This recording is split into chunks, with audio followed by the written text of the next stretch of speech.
아유, 엄마야. 할머니는 지금 수십 년 전 소녀 시절로 돌아가 있다. 아유. 어느 날 갑자기 머릿속에서 사라져버린 기억들. 때로는 자신의 이름조차 잊는다는 망각의 병, 치매 때문이다.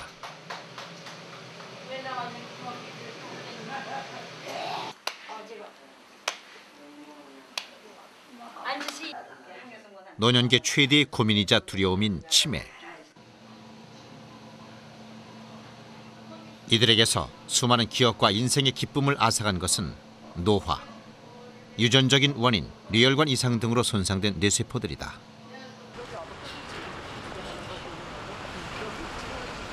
모든 인간은 노화로 인해 또는 사고나 질병으로 인해 신체 기능이 저하될 수 있다.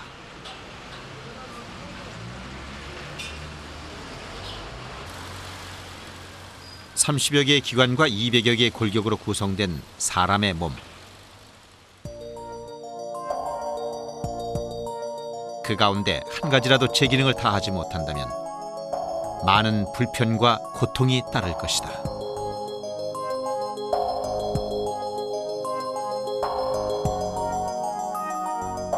그러나 뇌의 소멸만큼 치명적인 것은 없다. 성인이 되어도 그 무게가 1400g에 불과하다는 인간의 뇌. 이 작은 기관 중 일부라도 파괴된다면 우리는 불편과 고통을 뛰어넘어 인간다운 삶의 전부를 포기해야 할지도 모른다. 인간의 모든 정신적, 육체적 활동을 지배하는 인체의 사령부. 뇌의 손상과 소멸의 비밀은 과연 무엇인가? 그리고 지금 우리는 그 고통으로부터 안전한 것일까?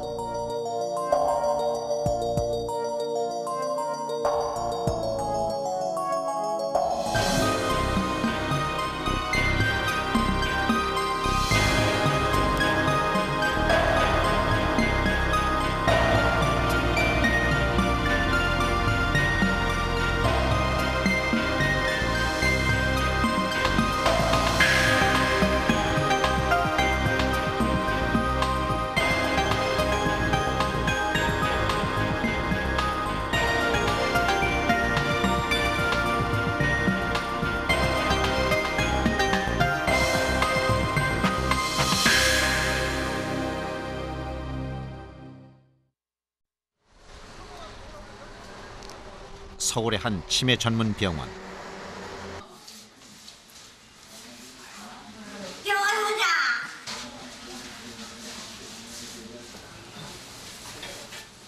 최정자 할머니는 오늘도 바닥에 주저앉은 채로 병실을 돌아다닌다.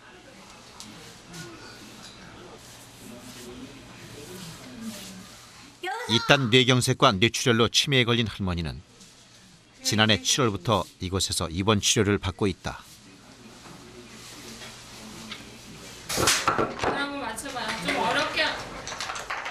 단일 질환으로는 환자 수가 가장 많다는 병, 치매. 증상이 가벼운 환자는 약물 치료와 간단한 재활 치료로 상태를 호전시킬 수 있다.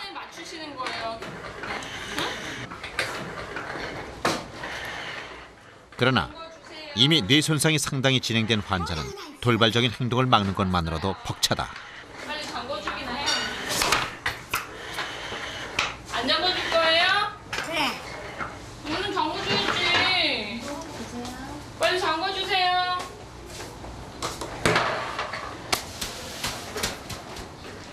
아파라. 여기 가봐. 이렇게 할래요 지금? 해. 이렇게 할래요? 치매에 걸린 후 눈에 띄게 언행이 거칠어진 할머니. 수시로 소리를 지르거나 사람들과 싸우고 마음 내키는 대로 행동하는 일도 많아졌다. 뇌의 행동 조절 기능에 이상이 생겼기 때문이다. 테트리스 맞추는 거 좀 해볼게요. 응, 할아버지. 치매의 또 다른 증상은 기억장애다. 대부분의 환자들이 사물의 이름처럼 아주 단순하고 오래된 기억마저 잃게 된다. 할머니 이런 거 이름이 뭐예요? 그래요. 이런 거 이름이 뭐죠? 그 보니 보는 거? 예. 이런 거는 이름이 뭐예요? 그거는 손에 쥐어 가지고 기리는 그렇죠. 손에 쥐고 기리는 걸 이름이 뭐예요? 원래 기억 안 나요? 안 그래요. 난 정신 없어. 그러셨어요? 똑같이 한번 그려보세요. 처음 병원에 왔을 때는 식구들조차 알아보지 못했다는 최할머니. 그려보세요. 똑같이. 9개월간의 치료 끝에 처음보다는 나아진 상태지만 많은 기억들이 여전히 제자리를 찾지 못하고 있다. 이렇게 얘뭐 그래. 그러시네. 알았어. 할머니 경북 저는 울진이 뭐 고향인 하는 할머니는 거예요? 자신이 지금 서울의 병원에 와 있다는 사실조차 기억하지 못한다. 거짓말 잘하고 그래. 네, 그래요. 거짓말을 많이 했나 보네, 내가. 많이 해. 할머니 지금 어디 계세요? 여기 어디예요? 울진 여기 울진이에요? 여기 오신 지는 얼마나 됐어요? 이제 오늘 처음 왔지 뭐. 오늘 처음 왔어요? 그래, 알았어요. 이쪽에 보이는 것이 치매 환자의 치매는 기억과 정보 처리를 담당하는 중추신경계 이상으로 생기는 병이다. MRI 사진입니다.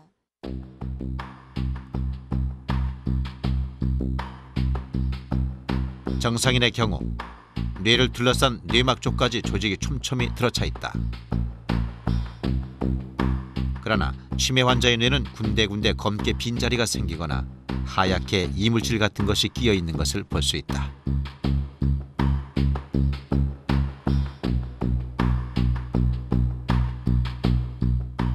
뇌세포 파괴와 조직의 위축으로 빈 공간이 생기는 것을 알츠하이머성 치매. 출혈로 인해 MRI 촬영 시 흰 부분이 보이는 것을 혈관성 치매라고 한다. 원인으로는 유전자적인 그런 결함이 있어서 생기는 것과 그 외에도 뭐 뇌의 어떤 뇌의 손상, 즉 외부적인 손상, 예를 들어서 권투 선수에게서 치매가 많다. 그런 걸에 따라서 우리가 뇌에 타박상 같은 걸 많이 입었을 때 치매가 많이 생길 수도 있고, 또 여자에게서 치매가 조금 더 많기 때문에 에스트로겐이라는 호르몬과 관련해서도 생각할 수 있고, 그런 다양한 종류의 원인들을 지금 생각하고 있고 지금 아직은 규명하고 있는 단계입니다.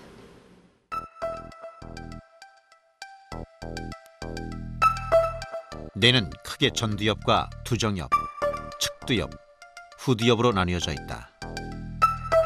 사고력과 판단력을 주관하는 전두엽은 계획적이고 도덕적인 행동을 하게 만든다.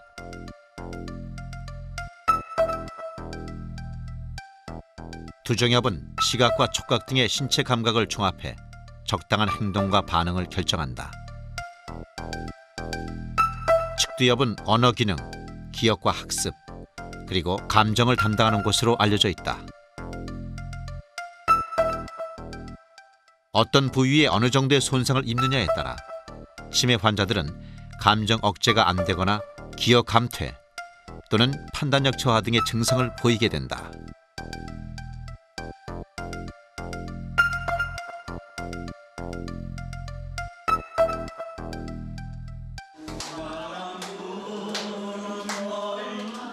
전 세계 치매 환자는 약 1,800만 명.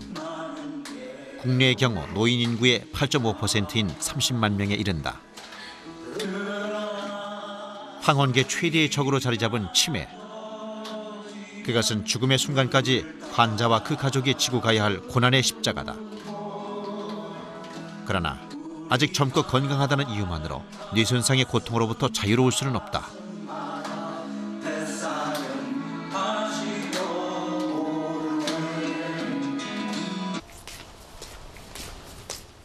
올해 나이 26. 동수 씨는 오늘도 어김없이 동네 가게로 향한다. 그가 들고 나온 것은 소주 3병. 잠자리에서 일어나자마자 술을 사러 나온 길이었다.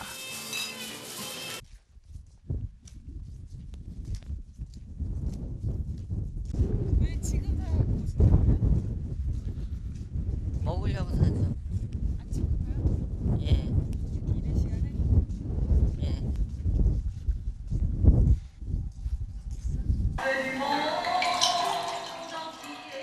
아침부터 아무것도 먹지 않은 상태. 동수 씨는 변변한 안주도 없이 컵에 가득 담긴 술을 들이키기 시작했다. 가족들은 모두 직장에 나가 있고 취업 재수생인 동수 씨는 이렇게 집에서 혼자 지내는 시간이 많다.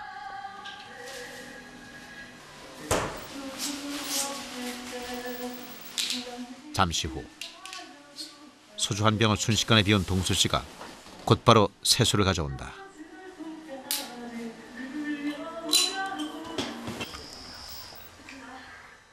최근 8개월 동안 하루 평균 3병의 소주를 마셨다는 동수 씨.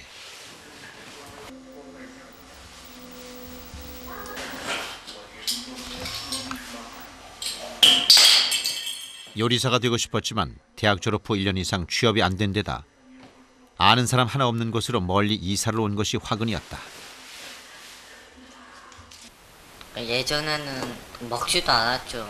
그러니까 제가 저희 꿈도 있고 그랬을 때는 절대 안 먹었죠. 근데 뭔지 모르겠어요.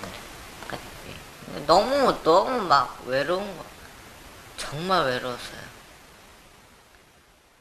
8개월 동안 하루도 빠짐없이 술을 마셨다는 동수 씨의 몸은 이미 스스로 통제할 수 없는 상태였다.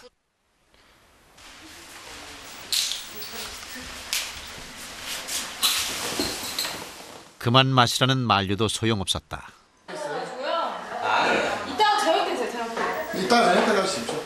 지금 너무 많이 드신 것 같아요. 그만 드세요. 정말 그만 드세요. 너무 많이 드셨어요. 그만 드세요. 괜찮아요. 네, 주십시오. 이제 그만 드십시오. 위험할 것 같아요. 너무 많이 드시면 속 버리시고 위험할 것 같아요. 그만 드세요. 속은 버렸어요 원래. 살 생각 없어요.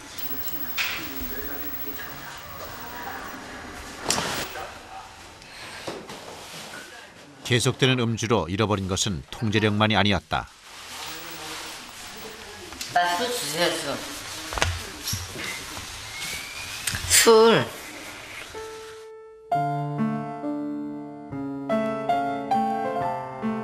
식사를 거의 하지 않고 술만 마시면서 체중이 급격히 줄었고 불면증까지 생겼다. 무엇보다 심각한 것은 최근 들어 사고력이 떨어지고 성격마저 변하기 시작했다는 것이다. 머리가 굉장히 안 돌아. 그러니까 우선은 머리가 굉장히 안 돌아가고 이 얘기하는 것도 그런 거는 그러니까 우선 제가 사람을 안 만났어요. 8개월 동안. 지금 사람을 상대하기가 싫어요. 옛날에는 그냥 웃고 막 즐겁게 얘기하고 사람 좋아했는데 지금은 사람 자체가 싫어요. 내 친구들 자체가. 하지만 혼자 있을 때만 술을 먹기 때문에 가족들은 아직 사태의 심각성을 모른다. 동수 씨 혼자 막연한 두려움을 안고 있을 뿐이다.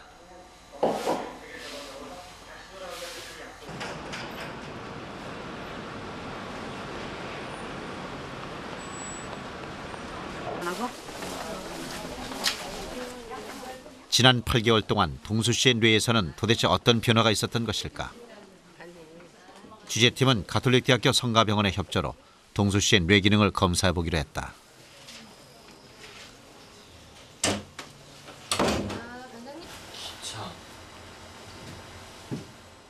문답과 필기 방식으로 지능 검사와 기억 검사, 전두엽 관리 기능 검사가 진행됐다. 검사 결과 동수 씨의 지능 지수는 90으로 평균치를 기록했고 기억력도 아직까지 큰 문제는 없는 것으로 나타났다. 문제는 주의력과 충돌 조절 능력 등을 점검하는 전두엽 관리 기능 검사였다. 카드가 있는데 여기 있는 카드의 색깔을 검정, 파랑, 노랑, 빨강 이런 식으로 되도록 빠르게 끝까지 읽으세요. 빠뜨리지 마시고 읽으시고. 예, 시작. 파랑, 검정, 노랑, 빨강, 파랑, 속도는 노랑, 느렸지만 동수 씨는 모든 카드색을 구분해냈다. 빨강, 검정, 파랑, 노랑. 글자의 색깔을 검정, 파랑, 노랑, 빨강, 이번엔 조금 복잡한 카드를 보여줬다. 시작. 노랑, 빨강, 파랑, 노랑, 동수 씨의 읽기 속도는 눈에 띄게 느려졌고 틀린 것도 많았다. 빨강, 글자의 뜻과 색깔이 다른 카드들. 파랑, 노랑, 순간적인 판단력을 알아보기 위해 이런 식으로 혼란을 유도하는 설정을 노랑, 간섭 자극이라고 한다. 빨강, 동수 씨는 결국 이 검사를 통과하지 못했다. 파랑. 전반적으로 전두엽 관리 기능이 저하되어 있다라고 얘기를 할 수가 있고, 다른 기억 검사나 그 지능 검사에서는 문제가 없는 것으로 나타났지만, 그 전두엽 관리 기능 중에서 간섭 자극이 있을 때 그 자극을 무시하고 반응할 수 있는 능력이 저하되어 있어서 간섭 자극을 무시하지 못하고 반응 시간이 지나치게 증가하는 것으로 나타났습니다. 그래서 이분이 무슨 교통사고나 다른 뇌 손상을 일으킬 만한 다른 그런 경험이 없기 때문에 술을 과다히 먹은 것이 이러한 그 전두엽 관리 기능 저하의 원인이라고 볼 수가 있겠습니다. 취재팀은 동수 씨의 뇌에 생긴 변화를 좀 더 정밀하게 측정하기 위해 뇌 혈류량 검사를 실시했다.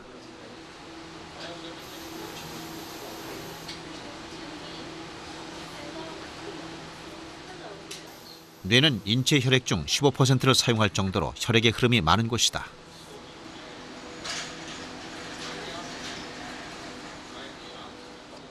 뇌 안에 혈류량이 많으면 뇌대사가 활발한 것이고, 반대로 혈류량이 감소하면 뇌대사가 정상적으로 이루어지지 않는다는 것을 의미한다.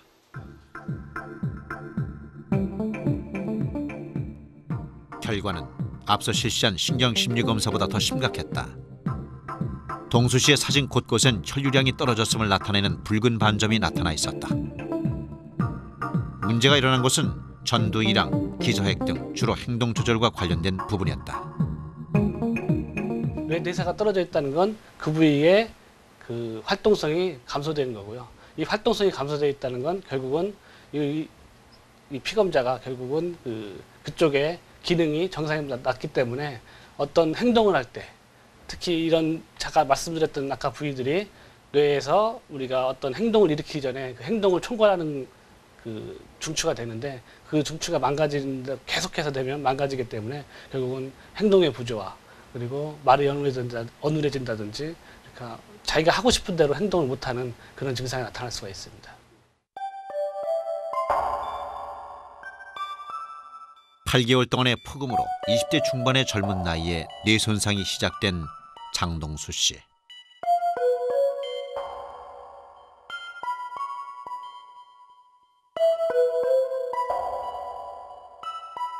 그렇다면 알코올은 어떤 경로로 뇌 손상을 가져오는 것일까? 몸 안으로 들어온 알코올은 위와 소장에서 흡수된 뒤 혈액을 타고 간에 도착해 독소분해 과정을 거친다. 그러나 과음으로 처리 용량을 초과한 알코올은 혈관을 타고 몸을 돌면서 심장이나 뇌 등 다른 장기를 공격한다. 미세 혈관이 밀집된 뇌는 더욱 치명적인 영향을 받을 수밖에 없다.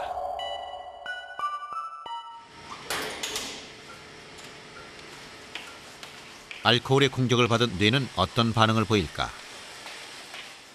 취재팀은 인제대 뇌과학기술연구소와 함께 알코올이 뇌에 미치는 영향을 좀 더 구체적으로 알아보기로 했다.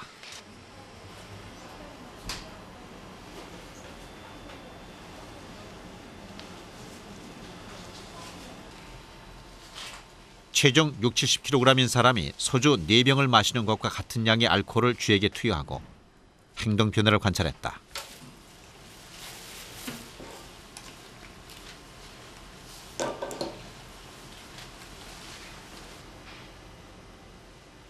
(5분이) 지나자 활발하게 움직이던 쥐가 행동을 멈추고 숨을 가쁘게 몰아쉬기 시작했다. 10분 후 쥐는 조금씩 움직여보려고 애썼지만 이미 한쪽 다리가 완전히 마비돼 제대로 걷지 못했다. 알코올로 인해 뇌에 이상이 생긴 것이다.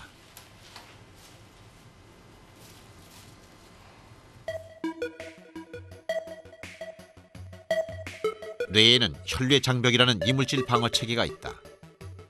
그러나 알코올과 같은 지용성 물질은 이 혈뇌 장벽을 쉽게 통과한다. 뇌에도 알코올 분해 효소가 있지만 너무 빨리 마시거나 폭음을 하면 소용이 없다.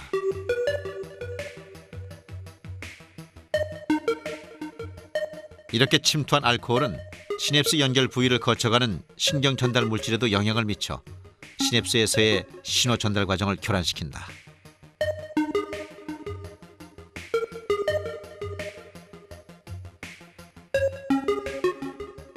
신경세포 간의 정보 교환이 제대로 안 되는 상태. 이것이 바로 술에 취하는 원리다. 보통 소주 한 병을 마시면 전두엽 기능이 마비돼 사고와 판단력이 흐려지고, 2병을 마시면 소뇌에 영향을 미쳐 몸이 비틀거리기 시작한다.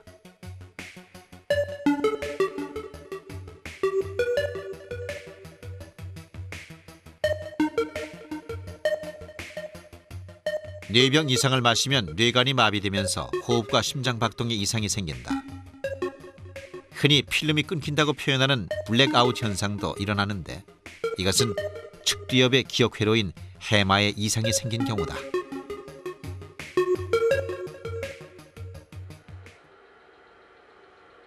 블랙아웃 현상의 실험을 위해 8갈래의 미로 중 한 군데에만 먹이를 설치하고 2마리의 쥐에게 미리 먹이 위치를 인식시켰다.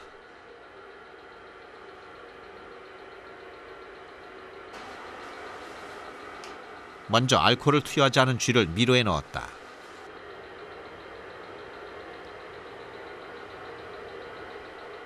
정상 쥐는 미리 알려준 먹이 위치를 단숨에 찾아냈다.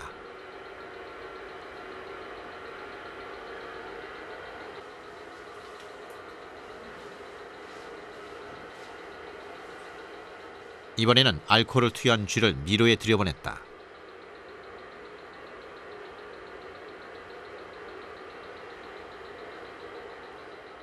술에 취한 쥐는 먹이가 있는 것과는 전혀 상관없는 미로만을 뒤지고 다니며 한참을 헤맸다.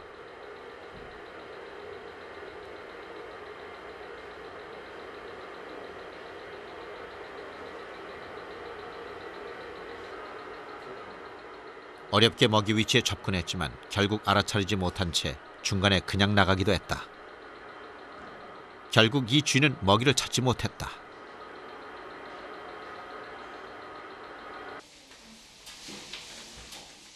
공간 기억 실험이 끝난 뒤 뇌의 변화를 알아보기 위해 알코올을 투여한 쥐와 정상 쥐의 뇌 무게를 측정해봤다.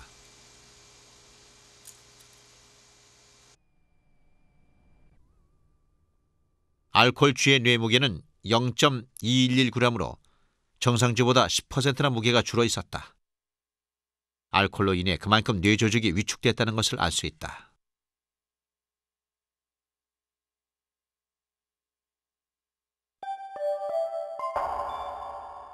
이런 결과는 사람에게서도 똑같이 나타난다.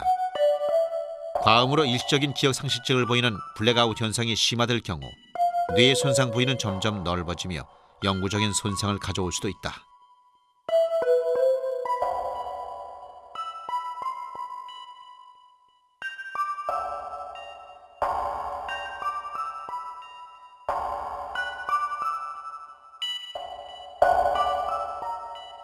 알코올 중독 환자와 정상인의 뇌를 MRI로 촬영한 사진.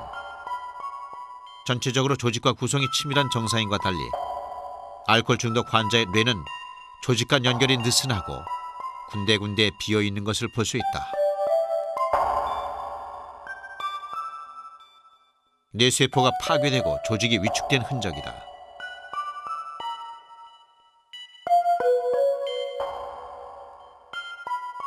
놀라운 것은 영구적으로 기억이 상실되는 알츠하이머성 치매 환자의 뇌에서도 같은 증상이 발견된다는 사실이다.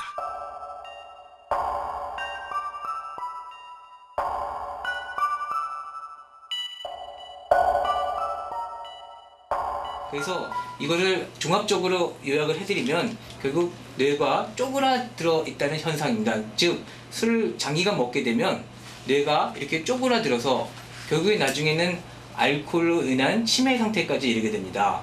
최근에 나온 보고에 의하면 이렇게 단순히 오랜 기간 술을 먹어서 이런 현상이 생기는 것뿐만이 아니라 단기간에 아주 폭음을 했을 때도 이렇게 뇌가 쪼그라드는 현상이 일어난다고 합니다. 2003년 12월 미국 존스 홉킨스대 의대는 중장년층 1909명을 대상으로 벌인 연구 결과 일주일에 7잔에서 14잔을 마시는 적당한 음주도 뇌를 위축시킬 수 있다고 발표했다.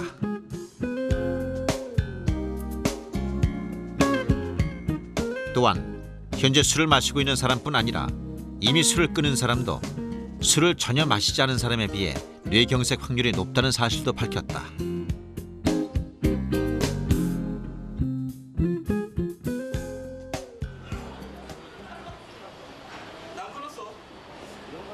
술과 마찬가지로 중독성 있는 담배도 현대인의 뇌를 공격하는 대표적인 요소 중 하나다. 아무 기분 안 들, 그냥. 담배 니코틴 성분은 특히 전두엽에 악영향을 미쳐 주의력, 판단력, 충돌 조절력 등이 감소하게 된다. 그러나 몸에 나쁘다는 걸 알면서도 금연은 쉽지 않다. 기분이 뭐 이렇게 좀 많이 스트레스 많이 받았을 때 보통 그럴 때 많이 피죠. 참다가 이제 많이 피죠. 이제. 그리고 또 생각나고 그리고 거의 한 3개월 만에 다시 피게 되더라고요. 끊었다가.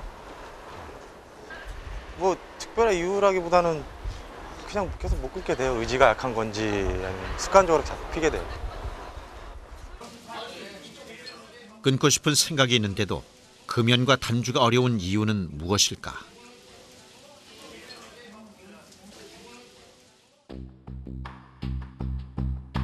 알코올과 니코틴 등 중독성 물질은 신경 전달 물질의 하나인 도파민의 분비를 촉진시킨다. 도파민은 스트레스를 해소하고 쾌감을 느끼게 하는 물질이다. 술과 담배 등 자극 물질에 의해 계속해서 도파민이 증가하면 미상핵과 전두엽을 중심으로 한 쾌감회로 전체가 변형되기에 이른다.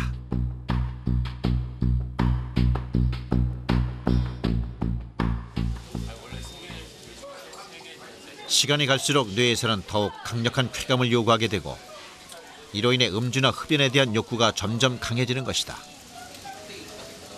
단주나 금연에 실패하는 가장 큰 원인도 중독에 의한 욕구 발생 때문이다.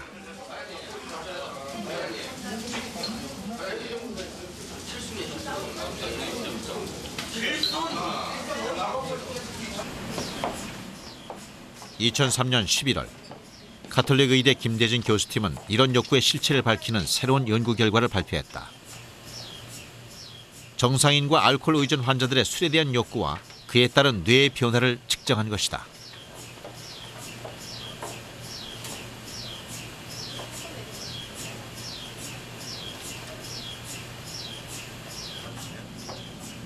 정상인 10명과 쉽게 술을 끊지 못하는 알코올 의존 환자 15명을 대상으로 이루어진 검사.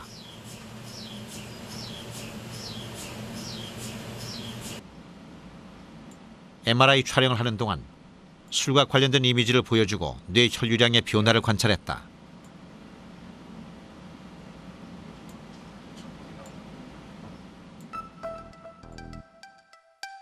알코올 의존 환자의 뇌는 곳곳에서 붉은색으로 혈류량이 증가하는 것이 보였다. 쾌락 중추, 즉 강한 욕구를 유발하는 뇌의 영역들이 활발히 움직이기 시작한 것이다.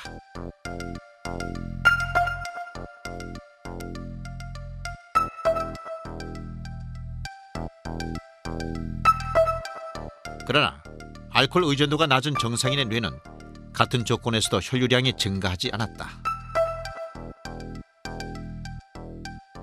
남이 술을 마시는 것만 봐도 술이 먹고 싶어진다는 알코올 의존 환자들의 욕구는 단지 느낌이 아니라 이렇게 실제로 뇌 안에서 생긴 변화인 것이다.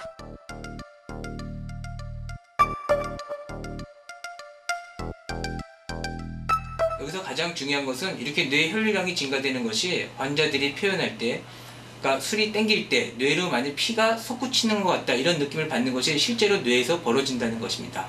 여기서 또 유의할 것은 바로 이렇게 증가된 혈류량은 약 5분 이내면 다시 원상태로 복귀됩니다. 그러므로 일반적으로 환자들이 갈망이 생길 때 이 시간이 굉장히 평생 지속될 것 같고 굉장히 못 견딜 것 같고 잘 컨트롤할 수 없는 이런 상황을 생각하지만 결국은 5분만 잘 견뎌내면 갈망으로부터 본인을 조절할 수 있다고 생각이 됩니다.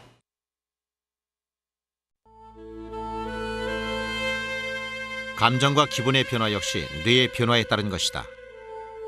급격한 정신적 변화로 고통받고 있다면 그것은 곧 뇌에 이상이 생겼다는 신호다. 그 중에서도 현대인들에게 가장 흔하게 나타나는 문제가 바로 우울증이다.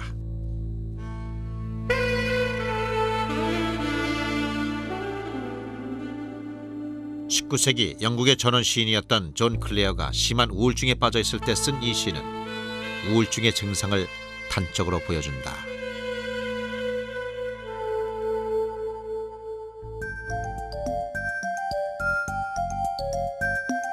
현대 사회에서 우울증은 마음의 감기라고 할 정도로 흔한 질환이 되고 있다. 2000년 200억 원 규모였던 국내 항우울제 시장은 지난해 360억 원을 넘어섰다. 우울증 환자가 그만큼 늘어났다는 증거다. 한편 세계보건기구는 우울증을 고혈압, 당뇨와 함께 3대 만성질환으로 분류하기도 했다. 프랑스 국제건강협회의 통계에 따르면 전체 조사 대상 3만 6천 명 중 11%가 우울증을 겪고 있는 것으로 나타났다. 통계학적으로 보면 프랑스 국민 10명 중 1명은 우울증 환자인 셈이다.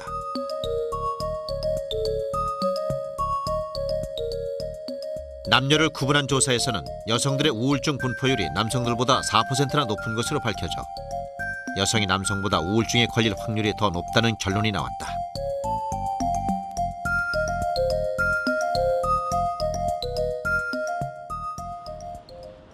우리나라 역시 10명 중 1명은 우울증에 걸린다는 통계가 있었다.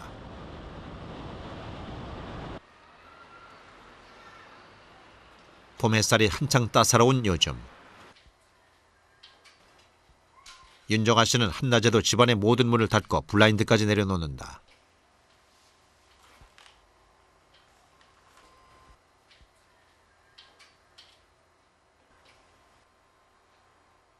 밖에서 누군가 집안을 들여다보거나 감시하지 않을까 하는 불안감 때문이다.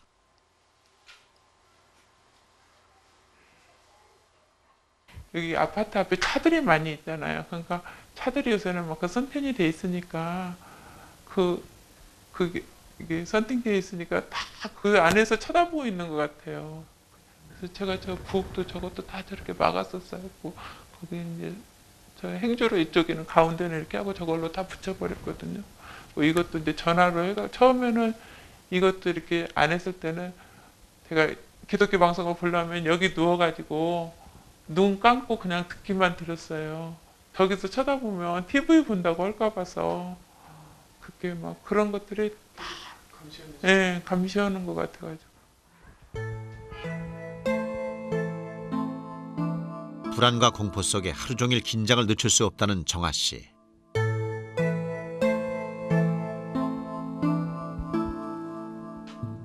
평범한 중년 주부였던 그녀가 어둠 속으로 숨게 된 것은 1년 전부터였다.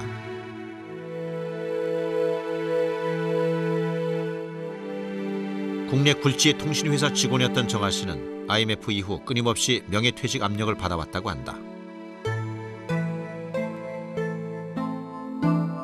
30년 넘게 다닌 회사를 그만둘 수 없다고 하자 퇴직 강요, 회의와 협박, 부선의 차별 대우가 이어졌고 심지어는 일상생활까지 감시당했다. 회사 측은 한 달 동안 정아 씨를 미행하며 찍은 사진 100여 장을 공개했고 그때부터 이상 증세가 시작됐다. 처음에는 계속 뒤에서 감시하고 잠을 못 잤어요. 눈을 감으면 기계 소리가 나서 지금도 불은 켜놓고 자거든요. 그러니까 불을 켜놓고 계속 있다가 약 먹고 잠들면 들고 안 들면은 그냥 있고 그러려고 그냥 불 켜놓고 있는 상태예요. 머리가 깨질까지 아프고 그냥 막 마음이 막 끊어질 것 같이 아파요. 이 속이 막 저 안에가 뭐가 꼭 눌리는 것 같이 막. 그리고 이 심장이 막 오그라들어가지고 여기 목까지 치밀러 오르면 숨을 못 쉬고 그랬었어요.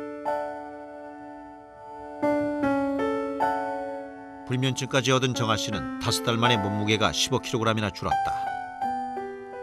답답한 마음에 물건을 부수고 싶다는 충동도 자주 느꼈다고 한다.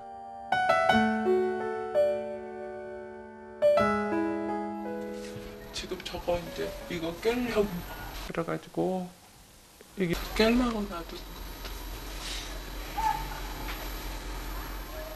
이걸 왜 깨시는 거셨어요? 응? 컵은 왜? 아니 그냥 탁 깨지는 소리 들으면 좀 속이 시원해가지고. 근데 막 저런 거 막 차 같은 거 요리 깨고 싶었거든. 마음의 안정을 찾지 못하던 정아 씨는 결국 직장을 그만뒀고 지난해 4월부터 정신과 치료를 시작했다. 입원 치료까지 할 정도로 증세가 심각했던 정아 씨에게 내려진 진단은 과도한 스트레스로 인한 우울증.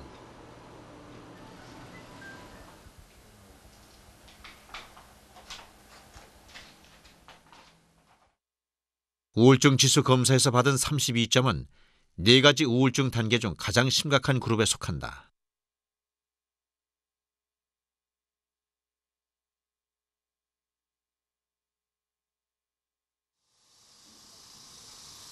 우울증을 얻고 나서 가장 큰 고통은 불면증이었다.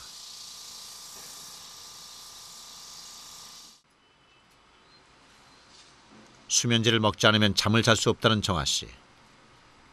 취재팀은 정아 씨의 뇌 속에서 일어나는 변화를 알아보기 위해 가천의대 길병원에 수면다원 검사를 의뢰했다.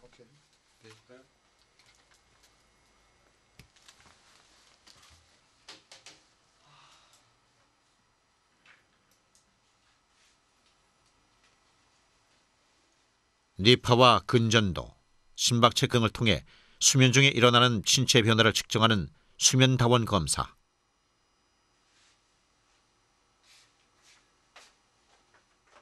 건강한 사람의 경우 불을 끈 다음 30분 이내에 잠이 드는 것이 보통이다.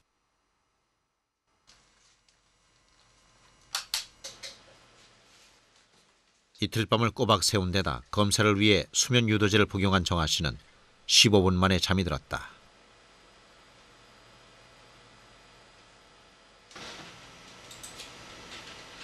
수면 다원 검사의 첫 번째 지표는 수면 효율성이다. 얼마나 깊이 그리고 오래 자는지를 나타내는 수면 효율성. 90% 이상이 돼야 정상인 검사에서 정아 씨는 63%를 기록했다. 깊은 잠입니다. 깊은 잠을 자다가 다시 깨고 또 깨고요. 또 깨고 다시 깨고. 약까지 먹고 잠들었는데도 깊은 잠을 못 자는 데다 도중에 뇌가 각성해 깨어있는 상태가 많아서였다. 이 환자처럼 이렇게 만성 불면증에서 잠을 잘 못 자고 자더라도 깊은 잠을 못 자게 되는 환자들은 결국은 우리가 수면에 의해서 얻어지는 이득인데 그걸 하나도 못 얻게 됩니다. 이런 환자들이 보면은 뇌의 각성도가 증가됨으로써 굉장히 뇌가 안정한 시기를 놓치기 때문에 이제 짜증이 많아지고 그리고 또 집중력이 떨어지게 되고 그리고 여러 가지 이해나 기억력이 약화될 수가 있을 겁니다. 이은주 씨 자살의 원인 앞서 보신 대로 우울증이 아닌가 하는 추측이 나오고 있는데 실제로 한 TV 프로그램에서 우울증 판정을 받기도 했습니다. 이렇게 큰 충격을 극단적인 경우 우울증은 죽음을 불러올 수도 있다. 지난 2월 여배우 이은주 씨의 자살과 2003년의 장고릉 자살 사건 역시 우울증 때문이었다.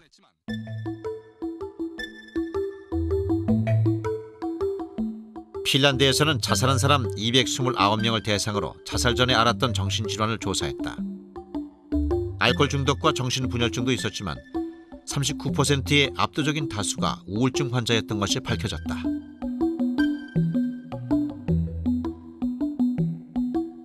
죽음으로 이어질 수도 있는 우울증. 그 원인은 무엇일까?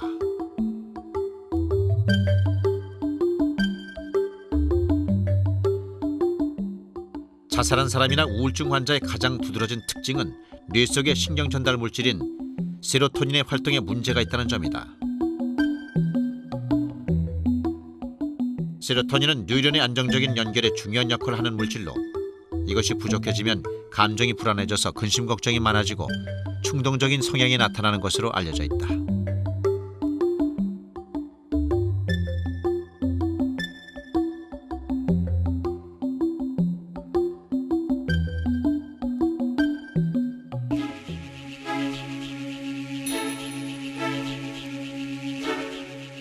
그러나 우울증의 영향은 단순히 감정 상태의 변화에서 끝나지 않는다.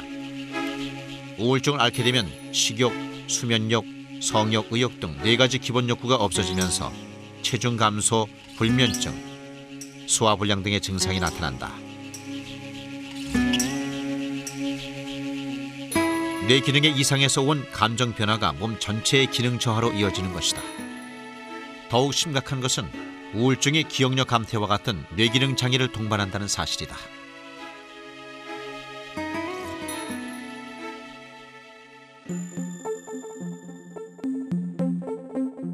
우울증과 기억력의 관계는 우울증에 걸린 쥐의 행동 양상에서 극명하게 드러난다.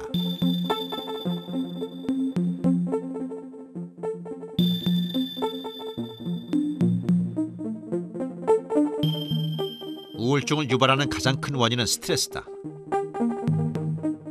물속에 넣거나 통을 흔드는 등 혼자 힘으로는 벗어나기 어려운 위기 상황을 설정하면 쥐는 스트레스를 받아 우울증에 빠진다.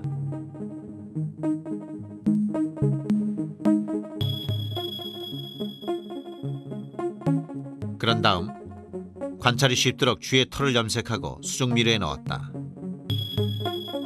정상쥐는 쉽게 도피대를 찾아 올라갔지만 스트레스를 받은 쥐는 실험이 끝날 때까지 도피대를 찾지 못했다.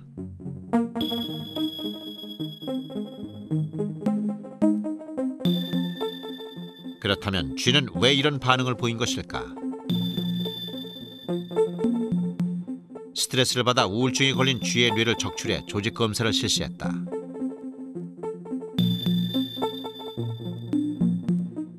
우울증에 걸린 쥐의 전전두피질에는 스트레스 호르몬을 통제하는 수용기의 수가 적다.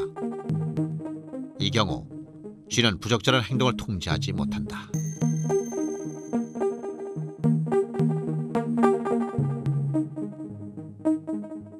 또한 우울증은 기억회로인 해마도 손상시킨다.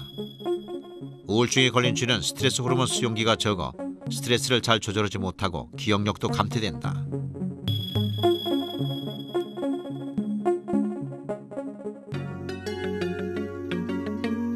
이런 결과는 임상에서도 밝혀졌다. 2003년 미국 시카고 대학의 윌슨 교수팀은 스트레스가 알츠하이머의 원인이 될 수 있다는 연구 결과를 내놓았다.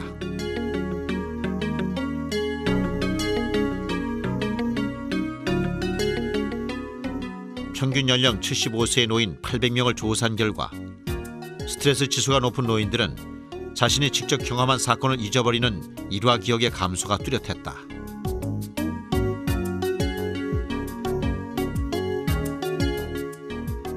또한 스트레스 지수가 높은 노인들은 그렇지 않은 노인들에 비해 알츠하이머에 의한 기억력 감퇴 비율이 2배나 높았다.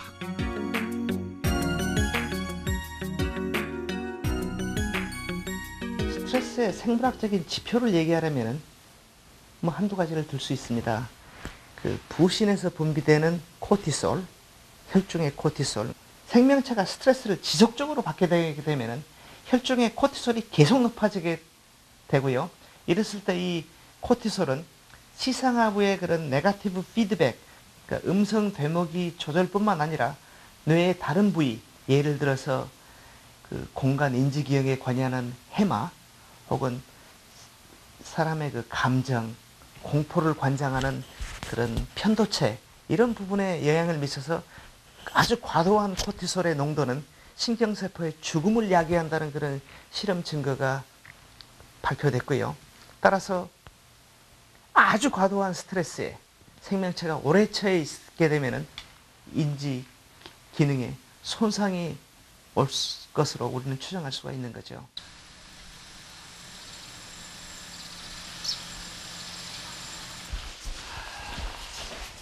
연령을 불문하고 뇌의 소멸에 치명적인 영향을 미칠 수 있는 스트레스.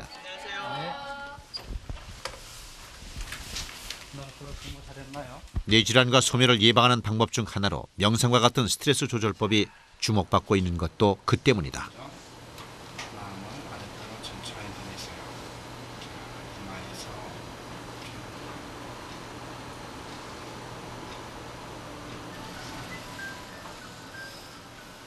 최근 서울대 의대 정신과에서는 환자들의 치료에 명상치료 프로그램을 도입하기로 결정하고 의료진을 교육하고 있는 중이다.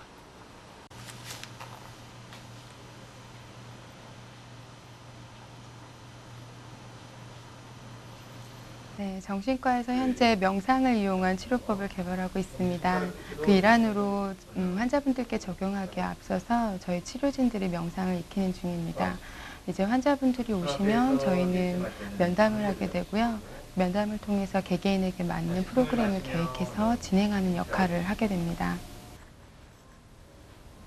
자, 다시 한번 앞으로 편안하게 천천히. 의학적 처치와 시술을 최우선으로 하는 병원에서 명상 프로그램을 도입한 것은 매우 이례적인 일이다.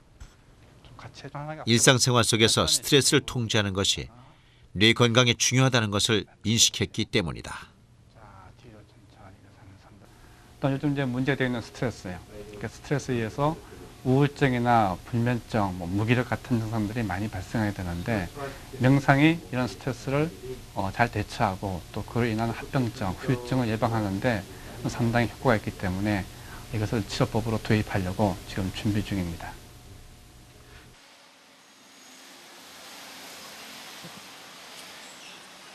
서구에서는 이미 오래전부터 뇌기능의 향상을 위해 일상적인 스트레스 조절과 기억력 훈련을 중요하게 생각해왔다.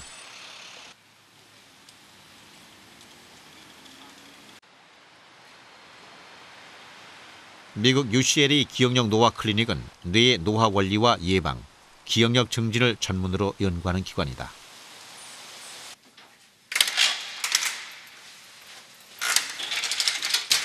메모리 바이블의 저자로도 유명한 연구소장 게리 스몰 박사. 세계적인 뇌노화 분야의 전문가인 그는 기억력 향상 프로그램을 개발해 큰 성과를 거두고 있다.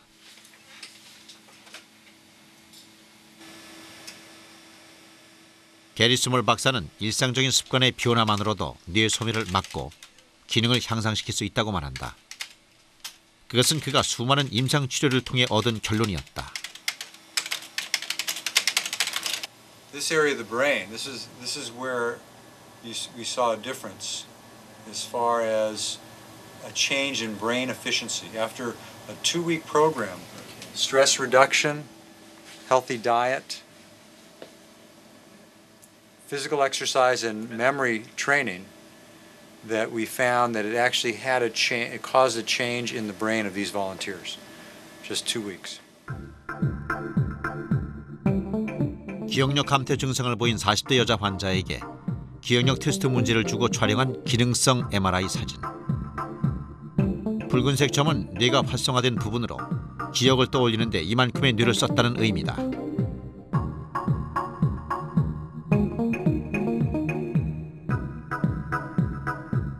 그러나 2주 동안 기억력 향상 프로그램에 참여한 뒤의 사진은 눈에 띄게 달라져 있다. 기억과 관련된 뇌 활성화 부분이 크게 줄어든 것이다.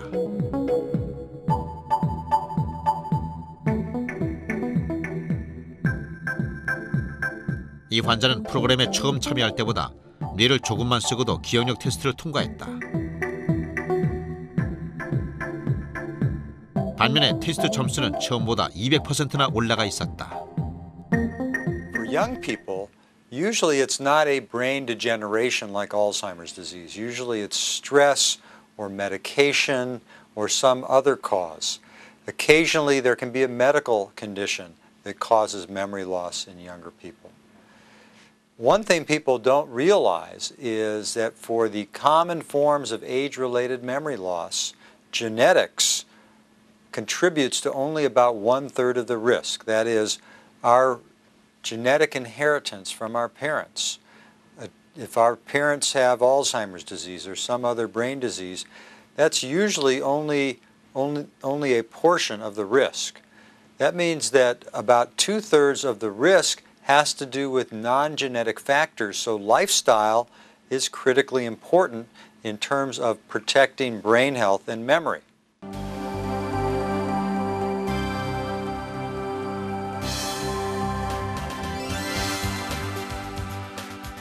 더 많은 사고와 감정의 처리, 그리고 더 많은 충격과 스트레스를 감수해야 하는 현대 사회.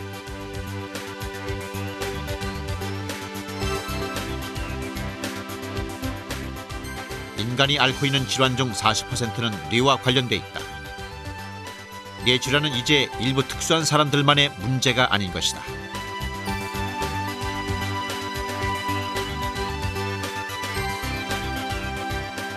노화는 물론 생활 환경의 스트레스로 인해 급속도로 소멸하고 있는 뇌. 그 원인을 밝히고 해결책을 찾기 위한 긴 여정이 우리 눈앞에 펼쳐져 있다.